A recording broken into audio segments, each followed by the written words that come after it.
A routine investigation turned into chaos when a chicken transformed into a very real green dragon and tore through Tide's Peak. Cadet fought it alone as a T-Rex while the rest of the party sprinted across the city to join the carnage.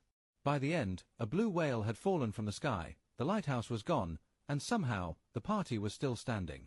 The group regrouped at the lavish chateau, where a missing black cat reappeared as a fully grown, completely naked Catman. Introductions immediately descended into insults, innuendos, and general confusion. Somewhere in the chaos, they agreed to meet Lord Sharp in the morning, preferably with breakfast. At the ruins of the lighthouse, Lord Sharp offered gold for a simple task: go underground and find out what shouldn't be there. The party questioned his motives, his honesty, and whether they were about to be used as expendable assets. Naturally, they accepted anyway. The party descended 80 feet into darkness, some carefully, others by simply throwing themselves into the abyss.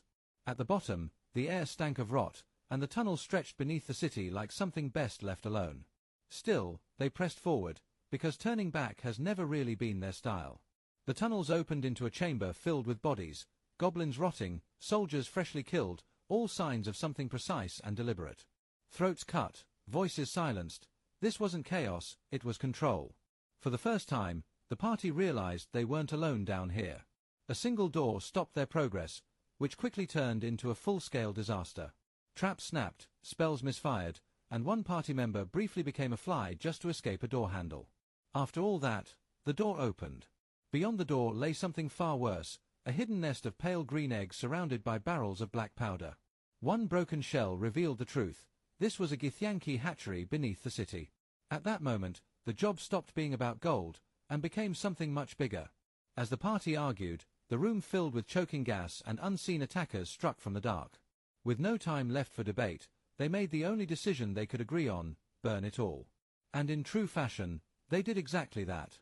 Chasing fleeing figures, the party found a chamber that changed everything. A glowing red portal pulsed at its center, as Githyanki civilians were being moved through under armed guard.